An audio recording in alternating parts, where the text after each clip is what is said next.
नमस्कार दोस्तों। आज हम बात करेंगे G7 के बारे में। G7 को 1973 में ऑयल क्राइसिस के बाद बनाया गया था, क्योंकि इसमें मुख्यतः 7 कंट्रीज़ हैं: Germany, Japan, USA, France, UK, Canada and Italy.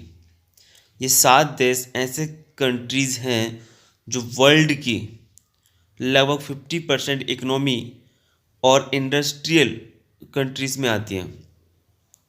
आगे हम देखते हैं कि 2014 में रसिया ने इसको छोड़ दिया था, क्योंकि रसिया ने 2014 में जब क्रीमिया का एनेक्सेशन किया था, जब क्रीमिया को अपने में मिलाया था, इसलिए G7 मेंबर ने बोला कि भाई आप चले जाओ यहाँ से, तो रसिया को हटा दिया गया था 2014 में। G7 है क्या आखिर में? G7 एक इंटर गवर्नमेंटल ऑर्गेनाइजेशन है। वर्ल्ड की largest economic countries like Canada, France, Germany, Italy, Japan, United kingdom और USA, और इसमें एक और शामिल है जो है यूरोपियन यूनियन। ये मुख्य रूप से शामिल कंट्रीज हैं इसमें। आगे हम देखते हैं कि 2018 की रिपोर्ट्स के अनुसार वर्ल्ड की टोटल वेल्थ का 58% किसके पास है? G7 के पास।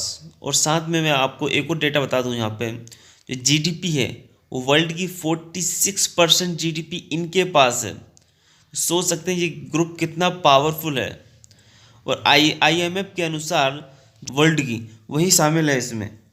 आगे हम बात करेंगे कि यूनाइटेड किंगडम के जो प्रधानमंत्री है बोरिस जॉनसन, उन्होंने इंडिया, साउथ कोरिया और ऑस्ट्रेलिया को G7 में शामिल करने की बात कही है। तीनों कंट्री को साथ लाकर D10 बनाएंगे, जिसका मतलब होगा डेमोक्रेसी 10, क्योंकि G7 प्लस G3 जो नई कंट्रीज़ होंगी लाइक इंडिया, साउथ कोरिया और ऑस्ट्रेलिया, ये भी डेमोक्रेसी कंट्री है, और साथ में G7 की जो कंट्रियाँ थी वो भी डेमोक्रेसी है। तो इस ग्रुप का नाम हो जाएगा D10।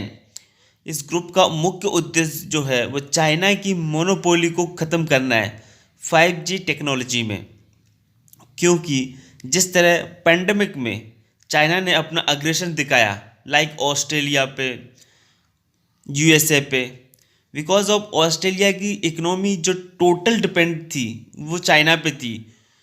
जितना भी उनका रेवेन्यू जनरेट होता था एक्सपोर्ट का, वो चाइना। बोरिस जॉनसन ने 5G के क्षेत्र में जो चाइना की मोनोपोली है उसको ख़त्म करने के लिए एक अल्टरनेट के रूप में D10 को चुना है। बट जो डिप्लोमेट्स हैं, D10 के फॉर्मेशन में भी कुछ समस्याएं हैं। वो इटली का जो मेनली बिजनेस है वो चाइना के साथ। इटली का कहना है कि चाइना हम D10 तो बना लेंगे, बट चाइना के जो हित हैं उनको प्रभावित नहीं होते हुए।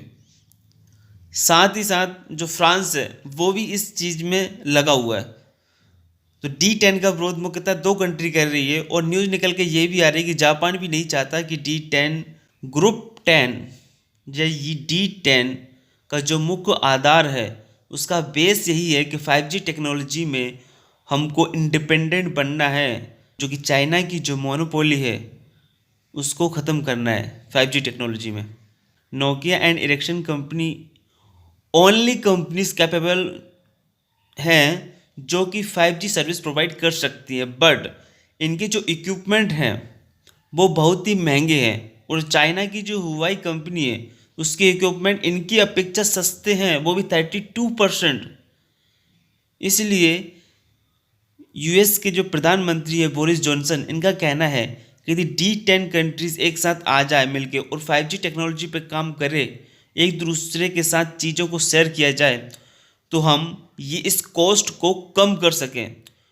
भविष्य में यदि कुछ हुआ और चाइना की हुआई कंपनी के साथ हमने एग्रीमेंट किए, तो हो सकता है हमारी सिक्योरिटी को थ्रेट हो, अलग अलग कंट्रीज़ को थ्रेट हो। इंडिया को तो वैसे ही थ्रेट है, क्योंकि गलवान वैली देख लीजिए अब लद्दाख में, और अब सिक्किम में नाकुला पास के पास, हर जगह, और अरुणाचल प्रदेश में जगह जगह इंडिया को टॉर्चर किया जा रहा है by China because of economic power. जो D10 में जो 3 कंट्री है, इंडिया और साउथ कोरिया, ये एशिया की जाइंट आई सेक्टर्स हैं इनके पास। इस बट जापान का कहना है कि नहीं, इनको शामिल नहीं किया जाए बिकॉज ऑफ उसकी मोनोपोली खत्म हो जाएगी। एकमात्र ऐसा देश है G7 में जो एशिया से बिलोंग करता है और वो है जापान। तो एशिया के लिए जो पॉलिसी बनती है उसमें जापान का रोल बहुत अहम होता है। इसलिए जापान नहीं चाहता है कि भाई और इंडिया एंड साउथ कोरिया को इसमें शामिल किया जाए।